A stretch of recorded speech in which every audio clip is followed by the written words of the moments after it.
আর আমাদের এসিডেন্ট মহোদয় ইতিমধ্যে বলেছেন যে বিসর্জনের সময়টা আমাদের ঝুমুর ভাই বলেছেন, এই বিষয়ে আমি বলতে চাই না, আপনারা একটু সময়ের প্রতি দৃষ্টি রাখবেন। তো সর্বোপরি আমি আমার পক্ষ থেকে বলবো যে আমরা এই পূজা উদযাপন উপলক্ষে যে সকল নিরাপত্তা দেওয়ার প্রয়োজন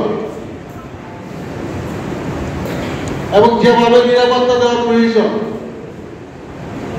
যা যা করলে একটি পূজা সফলভাবে উদযাপন সম্ভব হবে, প্রত্যেকটি কাজে আমরা সুনিপুণভাবে সম্পন্ন করব ইনশাআল্লাহ।